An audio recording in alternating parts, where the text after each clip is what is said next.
चला नमस्कार, जय हिंद सर्वांना. मी शुभांगी सुक्रे तुम्हा सर्वांचं स्वागत करते आपल्या स्टिकर मराठी या चॅनलवर. तर आज समोर तुम्हाला थंबनेल दिसत आहेच. आज काहीतरी लेक्चर पेक्षा वेगळं काहीतरी, आपण लेक्चरच आहे पण वेगळ्या ढंगाने आपण इथे लेक्चर घेतोय. तर आपली जी काही खाकी बॅच आहे, नुकतीच काही दिवसांपूर्वी आपली ही बॅच चालू झालेली आहे. बॅच मध्ये ऍडमिशन होऊन बॅचचे लेक्चर्स अगदी व्यवस्थित चालू आहेत. तरीही बरेच विद्यार्थी मित्र असे आहेत की त्यांना ऍडमिशन घ्यायचं असतं पण ऍक्च्युली त्यांना माहितच नसतं की ह्यांच्याकडे कशा पद्धतीने लेक्चर प्रोव्हाइड केले जात आहेत. मग त्याचाच एक डेमो म्हणून आपण इथे एक आज टॉपिक जो काही आहे आपला मराठी व्याकरणाचा, तर असाच एक टॉपिक आपण इथे घेऊन आलेलो आहोत, जेणेकरून तुम्हाला समजेल की आपण कशा पद्धतीने बॅच मध्ये शिकवत असतो. काय असतं की आपण युट्यूबला खूप आतापर्यंत 4 वर्ष झाले आपण युट्यूबला शिकवतोय, परंतु युट्यूबला आपण फक्त मुलांची रिव्हिजन म्हणून क्वेश्चन आन्सर घेतोय. पण आपण फक्त क्वेश्चन आन्सर नाही घेते, तर क्वेश्चन आन्सर फक्त युट्यूब साठी आहेत. तर आपण बॅच मध्ये कसा कन्सेप्टचे जे काही टॉपिक आहे ते कशा पद्धतीने शिकवतोय, तर हेच तुम्हाला इथे थोडासा डेमो त्याचा द्यायचा आहे. त्यासाठी टॉपिक सुद्धा मी तसाच निवडलाय. दिसायला एकदम सोपा टॉपिक आहे, इग्नोर पण करतात बरेच विद्यार्थी, पण त्यातल्या काही गोष्टी अजूनही बऱ्याच विद्यार्थ्यांना माहिती नाहीये. आपल्या आजच्या टॉपिकचं नाव आहे रस टॉपिक. खूपच सोपा टॉपिक आहे, पण याच्यावर जर प्रश्न वेगवेगळ्या पद्धतीने विचारले गेले तर आपण कन्फ्यूज होतो. ठीक आहे. या रस टॉपिक मध्ये तुम्हाला माहितीये का विभाव म्हणजे काय, किंवा अनुभव म्हणजे काय, किंवा संचारी भाव म्हणजे काय, माहितीये का कोणाला? कधी ऐकलंच नसणार. रस म्हटलं का आपण डायरेक्ट सुरुवात करतो, शृंगार रस, करुण रस, शांत रस, रौद्र रस, बिभत्स रस, असंच सुरुवात करतो ना डायरेक्ट. पण या छोट्या छोट्या ज्या गोष्टी आहेत, बेसिक कन्सेप्ट ज्या आहेत त्या क्लिअर करणं गरजेचं आहे. त्याच्यामुळेच रस टॉपिक मी निवडलाय. सोपा आहे पण व्यवस्थित कन्सेप्ट समजून घ्या. याच्यात अजून स्थायी भाव म्हणजे काय हेही बऱ्याच विद्यार्थ्यांना माहिती नसतं आणि पेपरमध्ये विचारतात. बिभत्स रसाचा स्थायी भाव खालीलपैकी कोणता? माहितीये का स्थायी भाव म्हणजे काय? नाही. मग तेच आजच्या लेक्चर मध्ये आपण शिकणार आहोत. सर्वप्रथम आपल्याला जाणून घेणं गरजेचं आहे की रस कसा तयार होतो, मराठी व्याकरणाचा रस कसा तयार होतो. माहितीये? आपण डायरेक्ट कुठलंही पुस्तक ओपन करा तुम्ही, डायरेक्ट रस टॉपिकचं नाव, पहिला प्रकार शृंगार रस, इथूनच डायरेक्ट सुरुवात आहे. त्याचा आधीचा जो गाभा आहे तो अजिबात क्लिअर केला जात नाही कुठेच, तोच तुमचा इथं क्लिअर होणार आहे. तर रस याच्या आधी सगळ्यात पहिले रस कसा तयार होतो हे आपण इथे बघणार आहोत. ठीक आहे, चला. रस तयार कसा होतो तर बघा, आपल्याकडे मी मगाशी तुम्हाला किती भाव सांगितले? 3 भाव. कुठले कुठले भाव सांगितले? विभाव, ठीक आहे. विभावानंतर सांगितला अनुभाव, त्याच्यानंतर संचारी भाव. विभाव, अनुभाव, संचारी भाव यांच्या सहाय्याने म्हणजे यांच्या मदतीने स्थायी भाव, चौथा भाव झाला यांचा हा. ठीक आहे. स्थायी भाव उत्कट स्थितीला पोहोचतो, उत्कट स्थितीला पोहोचतो तेव्हा रसाची निर्मिती होते. कन्सेप्ट क्लिअर करून घ्या, व्याख्येमध्येच सगळं काय आपल्याला समजून येतं. निर्मिती होते. ठीक आहे. आता ही व्याख्या आहे रसाची. रस कसा तयार होतो? तुम्ही म्हणाले शृंगार रस. मॅडम कसा तयार झाला शृंगार रस? व्याख्या प्रत्येकाला माहितीये की स्त्री पुरुषांना एकमेकांबद्दल वाटणाऱ्या आकर्षणातून शृंगार रसाची निर्मिती होते. पण ते जे आकर्षण आहे, फक्त आकर्षण वाटूनच त्याची निर्मिती होते का? तर नाही. बघा, विभाव, अनुभाव, संचारी भाव यांच्या मदतीने स्थायी भाव उत्कट स्थितीला पोहोचतोय. स्थायी भाव म्हणजे काय हे माहित असणं गरजेचं आहे.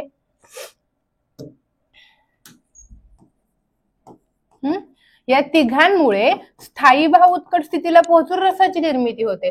स्थायी भाव म्हणजे आपल्या मनात येणारे भाव, मनातील भाव किंवा अंतःकरणातील भाव. ठीक आहे. आता ह्या तिघांमुळे आपल्या मनामध्ये भाव तयार होतात आणि ते तयार झालेले भाव उत्कट स्थितीला पोहोचतात, म्हणजे तशी क्रिया आपण करतो, टोकाला पोहोचतात. फॉर एक्झाम्पल शृंगार रस तुम्ही जो म्हणता, आकर्षण, आकर्षण म्हणजेच काय? स्त्री पुरुषांना एकमेकांबद्दल वाटणाऱ्या आकर्षणातून शृंगार रसाची निर्मिती होते, म्हणजे प्रेमाची भावना तयार होते. अशा काही ओळी वाचल्यानंतर किंवा असं काही कोणाकडून तरी ऐकल्यानंतर मनामध्ये प्रेमभाव तयार होतो आणि स्थायी भाव उत्कट स्थितीला पोहोचतो. म्हणजे स्थायी भाव कुठला तयार झाला? प्रेमाची भावना तयार झाली मनात. आणि ती प्रेमाची भावना उत्कट स्थितीला पोहोचते म्हणजे तशी कृती आपण करतो. एकतर आपल्या चेहऱ्यावर हावभाव प्रेमाचे दाखवतो किंवा तसं समोरच्याला ट्रीट करतो. हे झालं स्थायी भाव उत्कट स्थितीला पोहोचल्यानंतर पुढची जी क्रिया आहे त्याला म्हणायचं रस. एखादं ओळ वाचल्यानंतर किंवा कोणीतरी काहीतरी आपल्याला बोललं, आपल्याला खूप राग आला. राग येणं हा स्थायी भाव आहे. मनातील भाव काय आहे? राग आला. आणि मग रसाची निर्मिती कधी होते? राग आल्यानंतर तो जेव्हा प्रकट करतो आपण, चेहऱ्यावर एकदम लालबुंद डोळे झालेले दाखवतो, दात ओठ आखडते घेतो किंवा एखाद्याला मारतो किंवा एखाद्याला अदवा तदवा बोलतो आपण. ह्या सगळ्या कृती झाल्या. ह्या कृती केल्यानंतर रसाची निर्मिती होते. मग जी कृती करतो तो रस निर्माण होतो. येते लक्षात? एवढं सोपं कोणीच नाही करून सांगणार तुम्हाला.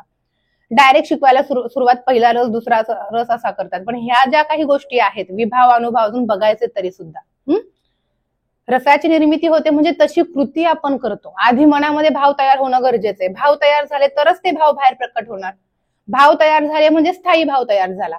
स्थायी भाव म्हणजे मनातील भाव. मग मनात भाव कोणामुळे तयार होतात? मनात भाव, स्थायी भाव कोणामुळे तयार होतात?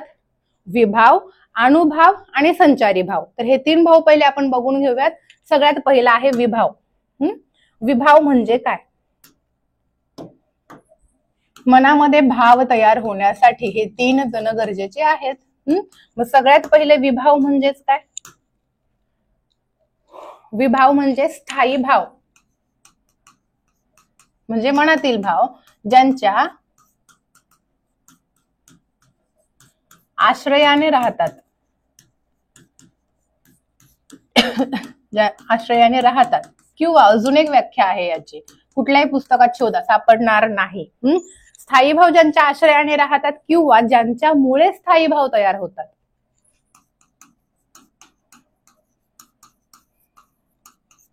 ज्यांच्यामुळे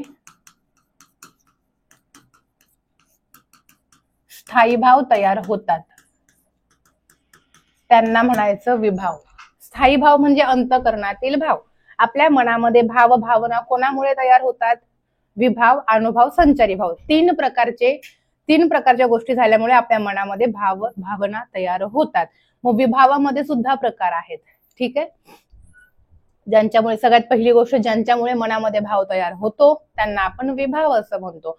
मग विभावामध्ये सुद्धा 2 गोष्टी, 2 वेगवेगळ्या प्रकारे भाव तयार होतात.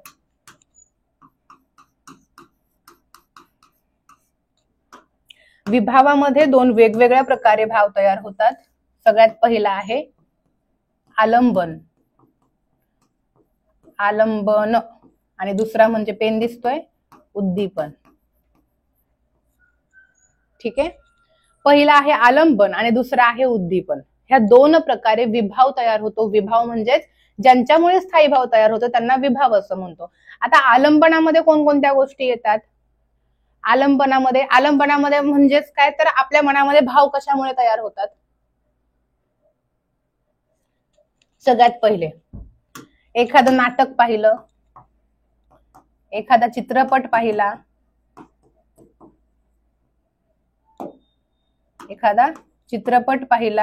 किंवा एखाद्या नाटककाराचं वर्णन बघितलं असेल आपण, नाटककार, यांच्या वर्णनातून आलंबन विभाव तयार होतो. आलंबन विभाव म्हणजे या पद्धतीचा भाव. नाटक पाहिल्यानंतर आपल्या मनामध्ये कुठला भाव तयार होतो?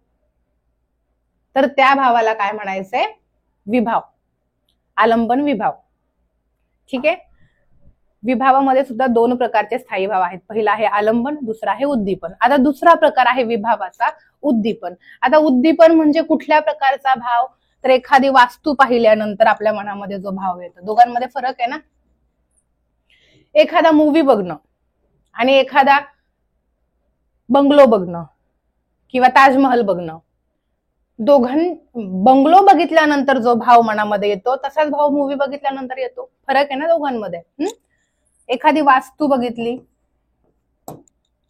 एखादं उद्यान बघितलं, किंवा आपण एकटं असल्यावर एकटेपणा एकटं असल्यावर मनामध्ये जो भाव तयार होतो त्याला म्हणायचं उद्दीपन विभाव.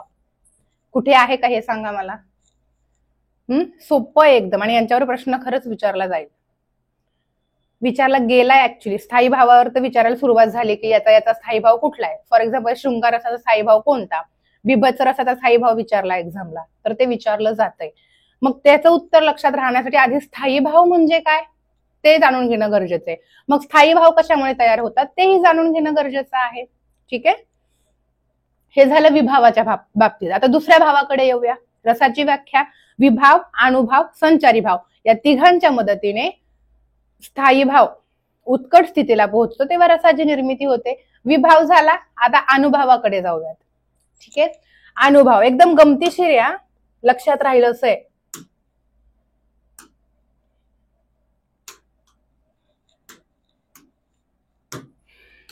दुसरा आहे अनुभव, अनुभव नाही, अनुभव. यांच्यामुळे स्थायी भाव, मनामध्ये भाव विभावामुळे पण तयार होतो, अनुभवामुळे आणि संचारी भावामुळे तयार होतो. विभावामुळे बघितलं आपण कुठल्या प्रकारचा भाव मनामध्ये तयार होतोय, स्थायी भाव. आता बघायचं की अनुभव म्हणजे कुठल्या प्रकारचा भाव आपल्या मनामध्ये तयार होतो. तर मनात भाव तयार झाल्यामुळे, स्थायी भावामुळे म्हणजेच मनात भाव तयार झाल्यामुळे अंगावर रोमांच येणे. तुम्हाला समजू शकतं कशा पद्धतीचा भाव आहे हा. अंगावर रोमांच येणं, घाम फुटणे, कंठ दाटून येणे, तो प्रकारचा भाव नाही. ऐकून घ्या पूर्ण व्याख्या पहिले. कंठ दाटून येणे, अचानक रडू येणे, अचानक खूप सारं हसायला येणं. कधी कधी होतं ना, का काय माहिती पण मला आज खूप रडावंसं वाटतंय, होतं की नाही असं. काही कारण नसताना खूप सारं हसायला येतं कधी कधी. अचानक घडणाऱ्या घटना इथं आपल्याला कळते. अंगावर रोमांच, तो म्हणतोय का रे आता मी काटा उभा राहणार तुझ्या अंगावर बरं का, असं सूचना देतो का पूर्वसूचना आपल्याला? नाही. ह्या अचानक घडणाऱ्या क्रिया आहेत. अचानक समोर वाघ बघितला, घाम फुटला का अंगाला? घाम फुटायला सुरुवात हळूहळू होते का? एकदम घाम फुटतो की नाही? अचानक घडणाऱ्या क्रिया. कंठ दाटून येणं, घाबरल्यामुळे सुद्धा आपल्याला घशातून आवाजच निघत नाही, बोलायचं असतं पण. किंवा अचानक कधी रडू येणं, अचानक हसू येणं. ठीक आहे, तर या सगळ्या परिणामांना काय म्हणतात? तर या सगळ्या परिणामांना अनुभव असं म्हणतात. म्हणजे अचानक, अनुभव म्हणजे अचानक घडणाऱ्या क्रियांमुळे मनामध्ये जो भाव तयार होतो त्याला अनुभव म्हणतात. वास्तू वगैरे बघितल्यानंतर जो भाव तयार होतो विभाव म्हणतात. अजून संचारी भाव बाकी आहे. अशा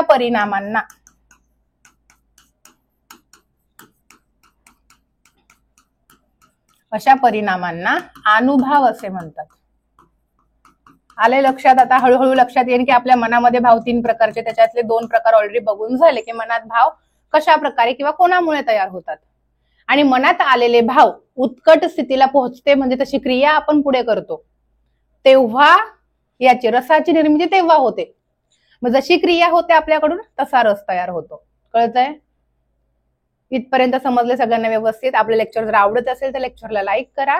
आणि कसं आहे, कसं शिकवतो आपण बॅच मध्ये, हे लेक्चर झाल्याच्या नंतर मला ऑफलाईन कमेंट बॉक्स मध्ये सांगायचंय. ठीक आहे, आता आपण बघूया संचारी भाव. याच्यापेक्षाही इंटरेस्टिंग आहे. ठीक आहे, बघूयात संचारी भाव.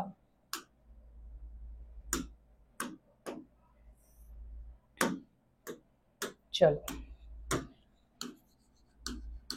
डायरेक्ट शृंगार रसापासून शिकले की नाही तुम्ही प्रत्येक वेळी प्रत्येक ठिकाणी, ऑफलाईन जा किंवा ऑनलाईन जा.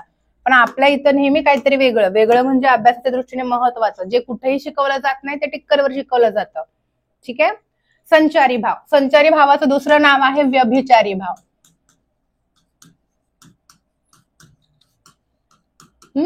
आता याच्यामध्ये काय असतं, याच्यामध्ये कशा प्रकारे मनामध्ये भाव तयार होतात? एक नाव दिलंय मी याला, माहितीये काय? वाईट प्रवृत्तीच्या लोकांचा भाव. आणि हे आपल्याशी रिलेटेड आहे, आपल्या जनरेशनशी. संचारी भाव आपल्या जनरेशनशी रिलेटेड आहे. वाईट प्रवृत्तीच्या लोकांचा भाव. हसायला येईल, बिंदास हसायचंय आणि तेवढ्या हसण्याच्या भरामध्ये लाईक करून टाकायचंय. ठीक आहे, संचार नावातच नाही, संचारले आपल्या अंगामध्ये काहीतरी. पण ते कशा पद्धतीने संचार तर पुढे दिसते, वाईट प्रवृत्तीच्या लोकांचा भाव. म्हणजेच काय इथं स्टोरीनुसार आहे की एखादी गोष्ट, मग ती गोष्ट कुठलीही तुम्ही गृहीत धरू शकता. आपल्या जनरेशनला हे साजेसं आहे असं का म्हटलं मी? एखादी गोष्ट म्हणजे ती, असं लक्षात ठेवा, म्हणजे पटकन लक्षात राहील तुमच्या संचारी भावना. ती गोष्ट आपल्याला न मिळता आपल्या मित्राला भेटतीये.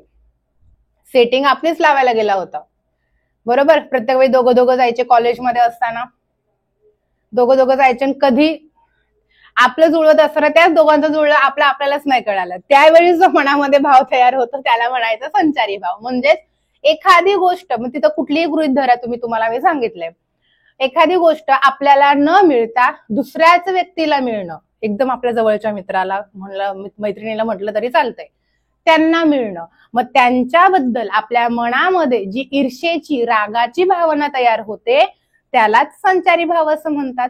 विसराल का कधी आयुष्यात संचारी भाव? आता शिकवणं तसं असतंय आपलं, ठीक आहे. बघा, एखादी गोष्ट, इथे तुम्हाला जे वाटेल ते गृहीत धरा, ती गोष्ट वर्दी गृहीत धरा, बेटर राहील आपल्यासाठी. एखादी गोष्ट आपल्याला न मिळता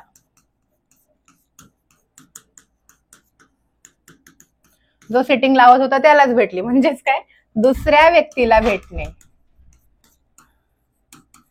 दुसऱ्या व्यक्तीला मिळाल्यावर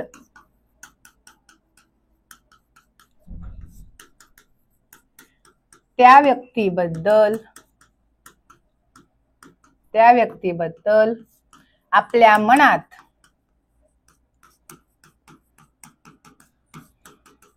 जी ईर्षेची, म्हणजेच काय, रागाची भावना तयार होते. रागाची भावना म्हणजे स्थायी भाव झाला तो, ठीक आहे. रागाची भावना तयार होते, त्याच व्यभिचारी भाव असे म्हणतात, म्हणजेच संचारी भाव असे म्हणतात.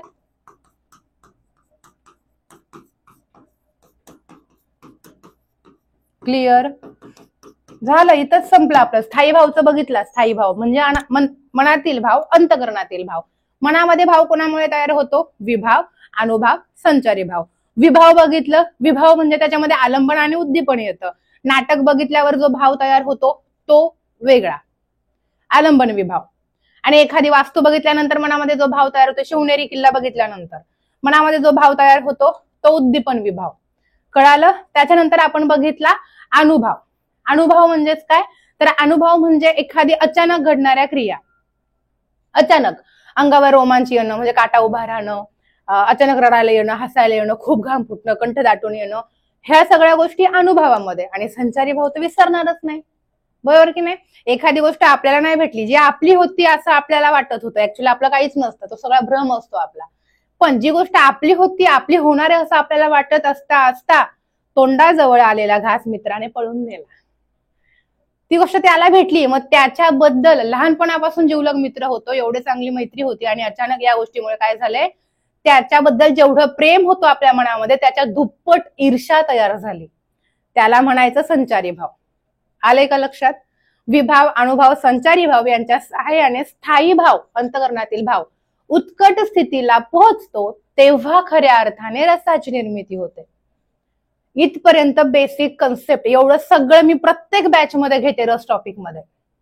बाकीचेही टॉपिक स्टार्टिंगला बेसिक कन्सेप्ट क्लिअर करते आणि त्याच्यानंतर टॉपिकला हात घालते. बेसिक कन्सेप्ट क्लिअर केल्यावरच पुढे काय आहे ते आपल्याला समजतं, ठीक आहे. आता फायनली आपण थोडंसं बघूयात जे काही तुमच्या समोर मी आणलेलं आहे. बघा, शृंगार रस, वीर रस, करुण रस, हास्य रस, रौद्र रस, भयानक रस, बिभत्स रस, अद्भुत रस आणि शांत रस. तर हे जे काही 9 रस आहे ते थोडक्यात आपण जेवढं होईल तेवढं या डेमो मध्ये पाहूयात, ठीक आहे. ह्याच्यावरून तुम्हाला अंदाज येतच असेल की आपण बॅच मध्ये कशा पद्धतीने एकदम बेसिक टू ऍडव्हान्स, जसं आम्ही बोलतो तसंच करतो. बेसिक टू ऍडव्हान्स आम्ही तुम्हाला सांगतो युट्यूबला, आणि तसंच बॅच मध्ये सुद्धा शिकवतो. सगळ्यात पहिला रस आहे शृंगार रस. ओके, स्थायी भाव प्रत्येक रसाचा एक्झामला विचारला जातोय, प्रत्येक रसाचा. शृंगार रसाचा स्थायी भाव कुठला आहे असं जर विचारलं तर आपल्याला माहिती पाहिजे. आता सांगायला लावू नका स्थायी भाव म्हणजे काय. मनामध्ये कुठला भाव तयार होतो शृंगार रस होतो तेव्हा? प्रेम येतं की नाही मनात? बघा, शृंग म्हणजे काम वासना. स्त्री पुरुषांना एकमेकांबद्दल वाटणाऱ्या आकर्षणातून किंवा प्रेमातून शृंगार रसाची निर्मिती होते. कोणीतरी आपल्याशी बोलल्यानंतर किंवा काहीतरी ओळी वाचल्यानंतर आपल्या मनामध्ये प्रेम जाग होतं, प्रेमाची भावना येते, काहीतरी खूप चांगलंय असं वाटतं. म्हणजे ती एक सिच्युएशन असते की आपल्याला बाबा एखाद्या ती गोष्ट, एखादी वस्तू असू शकते, किंवा इथं तर सांगितलंय स्त्री पुरुषांना एकमेकांबद्दल वाटणाऱ्या आकर्षणातून. ठीक आहे, प्रेम तयार, प्रेमाची भावना मनामध्ये तयार होते. मग ज्याच्याबद्दल प्रेम वाटतं, मग तशी कृती आपण पुढे करतो. म्हणजे एकतर बघत बसतो किंवा त्या वस्तूला खूप सारं जपतो. मग त्याला म्हणायचं शृंगार रस. मग जेव्हा शृंगार रस तयार होतो तेव्हा आपल्या मनामध्ये कुठला भाव असतो? तर आपल्या मनामध्ये प्रेम भाव असतो, किंवा याला रती सुद्धा म्हणतात. एक्झाम मध्ये प्रेम भावना पर्याय नसेल, कारण प्रेम भावना म्हणजे शृंगार हे सगळ्यांना माहितीये. रती शब्द जमीन आहे, त्याच्यामुळे तो एक्झामला विचारला जातोय. पर्यायांमध्ये रती शब्द असतोय. ठीक आहे, तर बघा, मग या कातर वेळी पाहिजेस तू जवळी, म्हणजे या वेळेमध्ये तू आता ही जी वेळ आहे आत्ताची, अशा वेळेस तू माझ्या जवळ पाहिजे होती असं सांगितलं. म्हणजे तुझं काय कळतंय?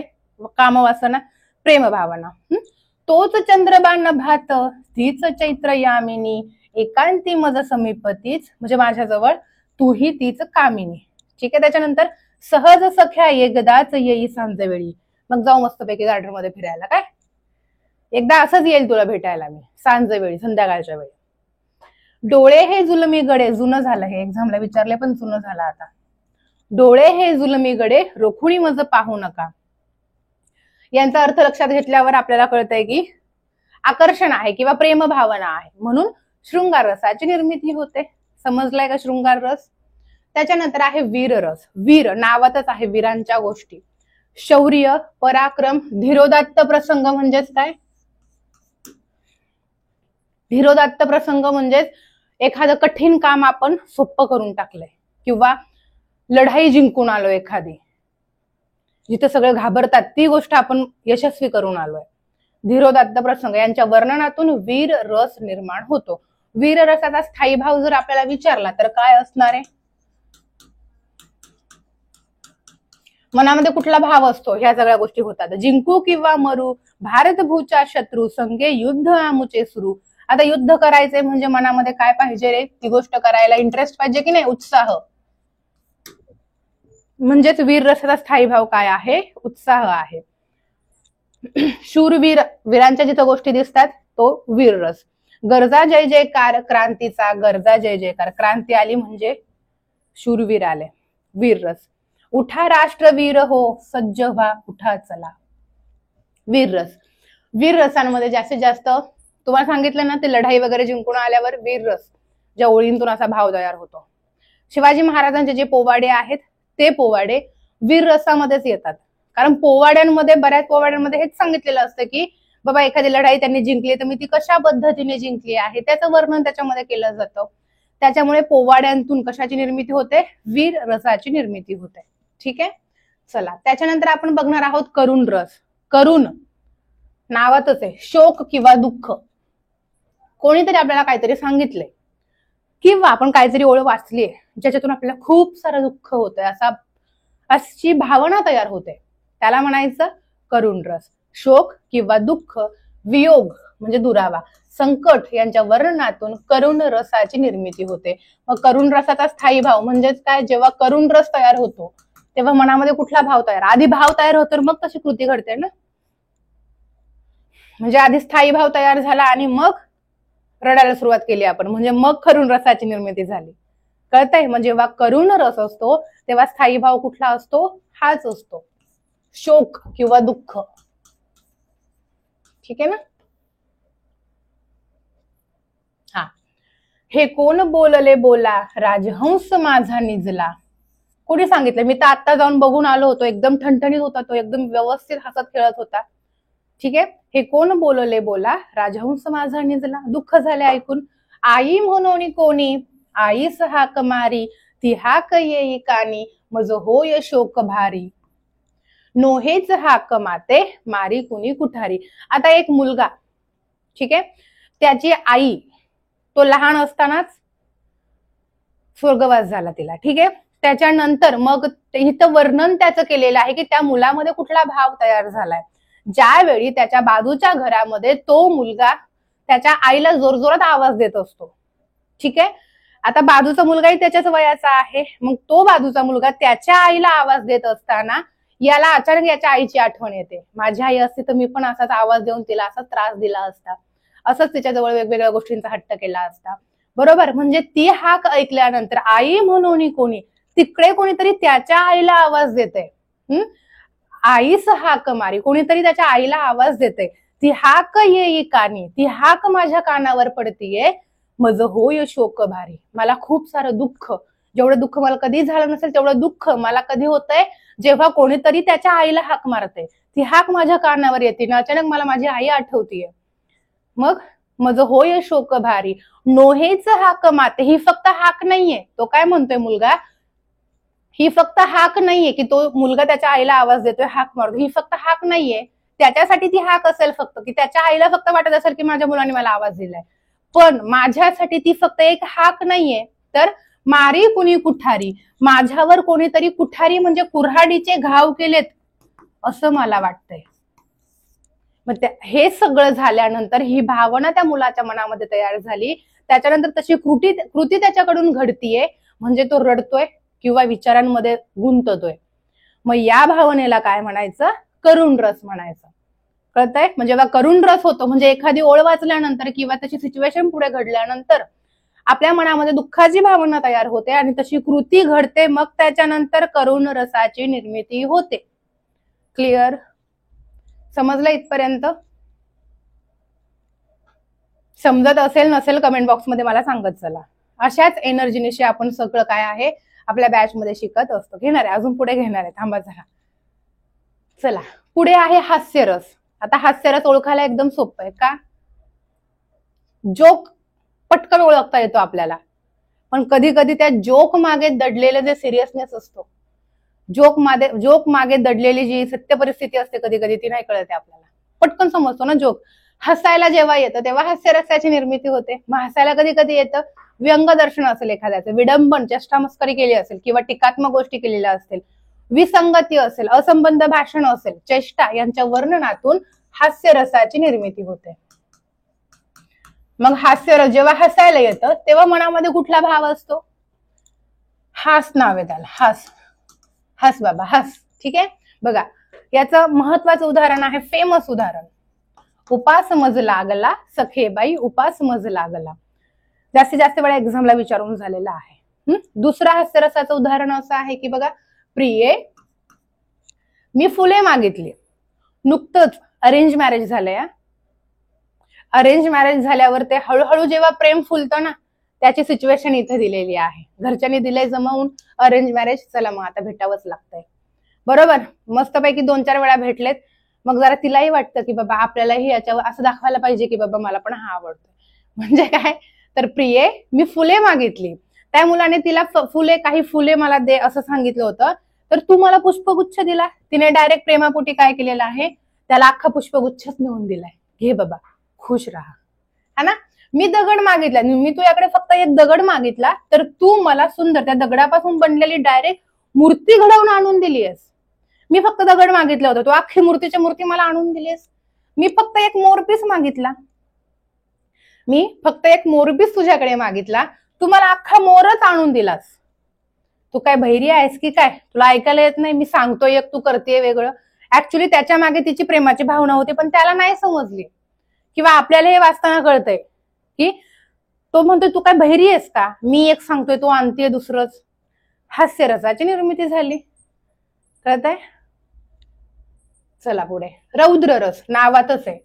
अतिशय क्रोध व चीड या भावनेतून रौद्र रसाची निर्मिती होते. जेव्हा राग येतो, कोणीतरी आपल्याला काहीतरी बोललंय किंवा एखादी ओळ आपण वाचली आणि त्याच्यानंतर आपल्याला खूप राग आलेला असतो. ओळ म्हणजे आजकाल आपण ओळी कुठे वाचतो, फक्त व्हॉट्सअपला, इन्स्टाला, फेसबुकला मेसेज मध्येच वाचतो.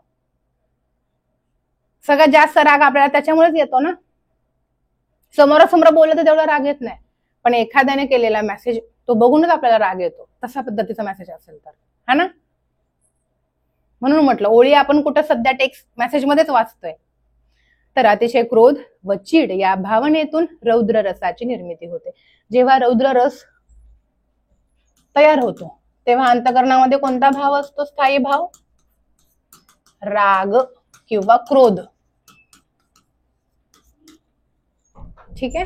तर बघा, सह्यगिरीतील वनराजांनो, या कुहरातून आज पुढे रक्त हवे जर स्वतंत्रतेला रक्ताचे, रक्त हवे जर तर स्वतंत्रतेला रक्ताचे पडतील सडे, राग व्यक्त केलाय. त्याच्यानंतर हे कृष्णा, तुझ्या राज्यात अत्याचार आणि तू डोळे मिटावेस.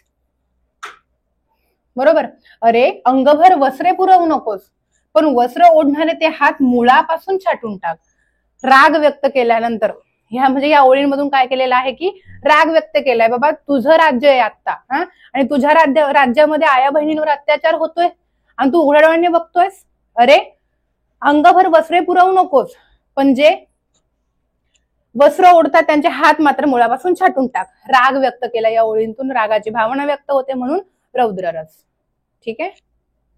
त्याच्यानंतर आहे भयानक रस, भीती वाटते. ठीक आहे. भयानक नावातच आहे भय.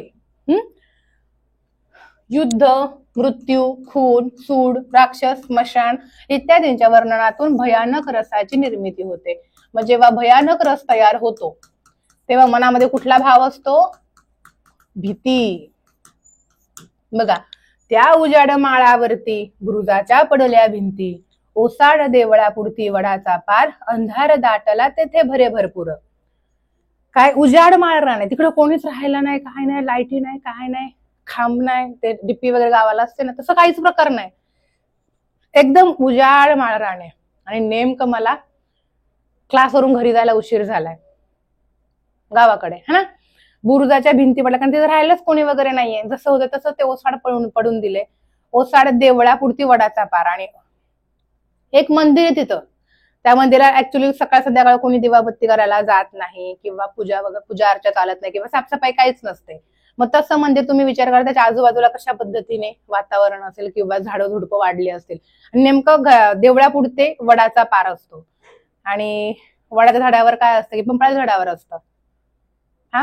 तर मग ते नुसतं ऐकून तरी आपल्याला भीती वाटते ना. अशा वेळी अंधार पडला होता, आणि अशा वेळी फक्त विचार जरी केला तिथून जायचं तरी आपण जाऊ का? नाही. मग ह्याच्यातून कशाची निर्मिती होते? भयानक रसाची निर्मिती होते. पुढे, वाट तरी सरळ कुठे, पांदेतील सारी, वाकडी तिकडे वाट होती, त्यातून तर आज रात्र अंधारी भारी. अमावास्येची रात्र होती, घरी चालली होती. आणि बैल कसल्याही बुजती आवाजा, कसलाही आवाज येतोय, किरकिर करती रात किडे झाल्या तिन्ही सांजा. तिन्ही सांजेच्या वेळी घरी चाललो होतो, ह्या अशा परिस्थितीतून घरी चाललो होतो, आणि तिथे रात किडे किरकिर किरकिर किरकिर करतात. मग तो आवाज ऐकून आपल्याला काय होतं? मनामध्ये भीती तयार होते, आणि मग कुठल्या रसाची निर्मिती होते? भयानक रसाची निर्मिती होते. पुढे आहे बिभत्स रस. बिभत्स रस म्हणजेच काय? किळसवाना. ठीक आहे.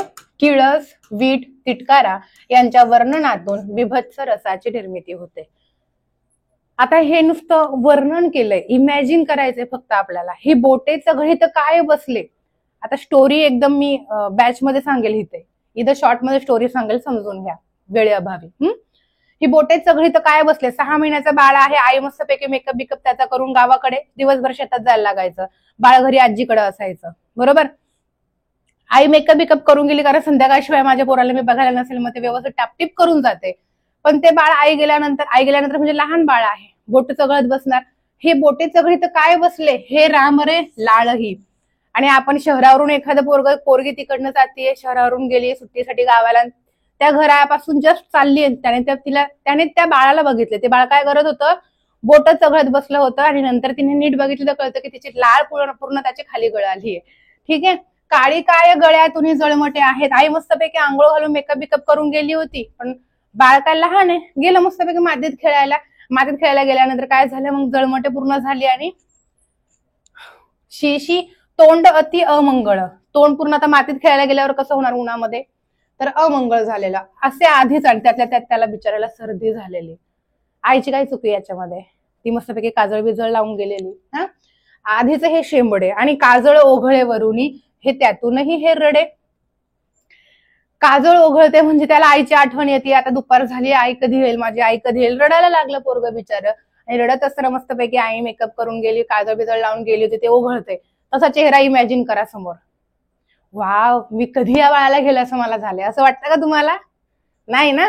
किळस वाटते की नाही असं बाळ म्हणजे समोर नुसतं इमॅजिन केलं तरी. आणि तसं समोर दिसल्यावर मनामध्ये जो भाव तयार होतो त्याला म्हणायचं बिभत्स. स्थायी भाव कुठला आहे बिभत्स रस जेव्हा तयार होतो?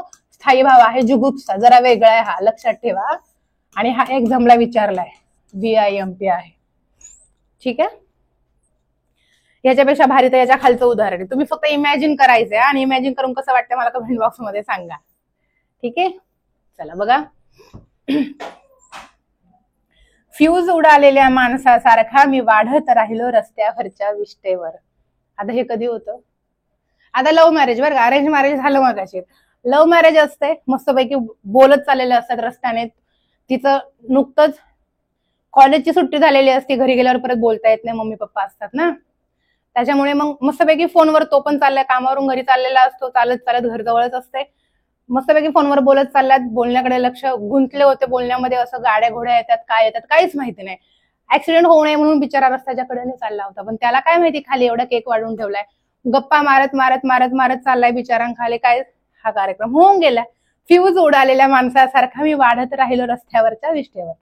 उदाहरण याच्यासाठी देते की आपल्या त्या जनरेशनची उदाहरणं जर तुम्हाला दिली तर पटकन डोक्यात बसतंय ते. बाकी आपला कुठलाही उद्देश नाही, डोक्यात फक्त एकच ध्येय, वर्दी, बस. पण ह्या गोष्टी लक्षात राहाव्या म्हणून, हा, बाकी काही नाही. चला, समजलंय का? त्याच्यानंतर आहे अद्भुत रस. हा सोपा आहे एकदम, ट्रिक माहिती पाहिजे फक्त. अद्भुत रस म्हणजेच काय? ज्या गोष्टी रिअल लाईफ मध्ये घडणं पॉसिबल नाही, कार्टून मध्ये घडतात, मूवीमध्ये घडतात, गोष्टींमध्ये घडतात, गोष्टींच्या पुस्तकांमध्ये घडतात, पण समोर आपल्या या जगात रिअल लाईफ मध्ये घडणं पॉसिबल नसतं. मग अशा गोष्टींना अद्भुत रस म्हणतात. म्हणजे अशा गोष्टींमुळे अद्भुत रसाची निर्मिती होते. म्हणजेच काय? छान छान गोष्टी, अशी ट्रिक इथे लक्षात ठेवा. काय छान छान गोष्टी? परींच्या कथा ज्या असतात, अरेबियन नाईट्स, अलिबाबा व 40 चोऱ्यांची गोष्ट, जादूची अंगठी, यासारख्या आश्चर्यकारक गोष्टींच्या वर्णनातून अद्भुत रसाची निर्मिती होते. मग जेव्हा अद्भुत रस निर्माण होतो तेव्हा स्थायी भाव कुठला असतो? विस्मय किंवा आश्चर्य. ठीक आहे. बघा, असावा सुंदर चॉकलेटचा बंगला, चंदेरी सोनेरी चमचमता चांगला. हे रिअल लाईफ मध्ये घडणं पॉसिबल आहे? असावा सुंदर चॉकलेटचा बंगला. चॉकलेटचा बंगला बनवू शकतो आपण? नाही. जे फक्त गोष्टींमध्येच पॉसिबल असतं.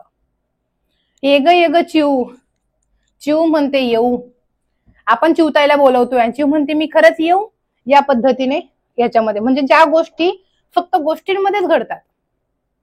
त्याच्यानंतर बघा, आता मोत्या करतो गुर्र, मोत्या तिला गुर्र करतोय, बाई तू येऊ नको आता. मग ती बिचारी घाबरून गेली त्याला. चिव उडते भुर. त्याच्यानंतर विठू विठू पोपट आहे मोठा चावट, पोपट चावटे सांगितले. डाळ खातो, कच्ची डाळ खातोय तो आणि मला लुच्ची, मला म्हणतो लुच्ची. ठीक आहे. त्याच्यानंतर माझ्या गोव्याच्या भूमीत गड्या नारळ मधाचे, मधाचे नारळ असतात. नारळ आपल्याकडे फक्त पाण्याचे नारळ असतात किंवा खोबरं. मधाचे नारळ सांगितले, घडणं पॉसिबल आहे. कड्या कपारी मधोनी घट फुटती दुधाचे, दुधाचे घट फुटतात असं सांगितले कड्या कपारींमधून. पॉसिबल आहे घडणं? नाही. म्हणून ज्या गोष्टी फक्त गोष्टीमध्येच घडणं पॉसिबल असतं त्याला म्हणायचं अद्भुत रस. कळाले? त्याच्यानंतर आहे शांत रस. हा पण महत्वाचा आहे, याच्यावर प्रश्न एक्झाम मध्ये विचारून झालेला आहे.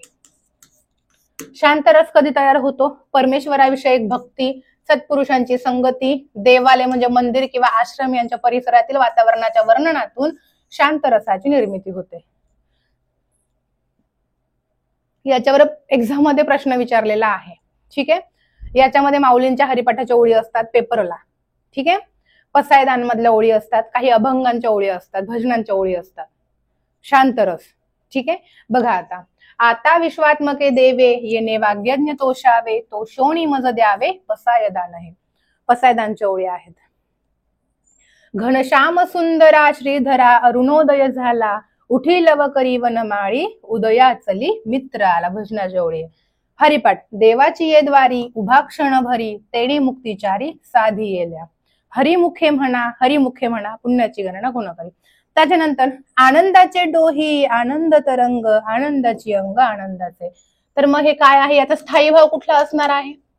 ज्या ओळी वाचल्यानंतर आपल्या मनामध्ये एक प्रसन्नता येते, शांती भेटल्यासारखी वाटते, आपल्याला शांत वाटतं, पॉझिटिव्ह वाटतं त्या ओळी वाचल्यानंतर, मग त्याला कुठला रस म्हणायचं? शांत रस म्हणायचं. तर ज्यांना ज्यांना आपलं लेक्चर आवडले लाईक करायचंय. कसं शिकवतेय मी ते पण मला कमेंट बॉक्स मध्ये सांगायचंय. ज्यांना ज्यांना बॅच घ्यायची ऑफिस नंबरवर कॉल करा, ऑफरमध्ये बॅच तुम्हाला भेटून जाईल. ठीक आहे. अशाच पद्धतीने इतरही टॉपिक आपण आपल्या बॅच मध्ये अगदी बेसिक पासून जोपर्यंत मुलांना समजत नाही तोपर्यंत शिकवतो. सगळ्या बेसिक कन्सेप्ट इथे क्लिअर करतो आपण. प्लस शिकवत असताना समोर मुलांना जे काही डाऊट पडतील लगेच क्लिअर करतो. क्लिअर झाल्यानंतर सुद्धा आपण, काही मुलं असे असतात की रेकॉर्डिंग लेक्चर बघतात, आपले लाईव्ह बघणं पॉसिबल नाही, त्याच्यामुळे सकाळी झालेले लाईव्ह ते संध्याकाळी कामावरून आल्यावर बघतात. मग त्यांना जे डाऊट पडलेले असतात आठवड्यातून एकदा डाऊट सेशन सुद्धा ठेवतो. त्याच्यामुळे जर तुम्ही बॅच घेतली तर खूप सारा फायदा तुमचा इथं होणार आहे. तर भेटूयात बॅच मध्ये डायरेक्ट आता पुढचा एखादा टॉपिक घेऊन. ठीक आहे. थांबूयात. कसं वाटलं लेक्चर मला कमेंट बॉक्स मध्ये सांगायचंय. आवडलं तर लाईक करायचंय. Bye bye, take care, wish all the best. जय हिंद.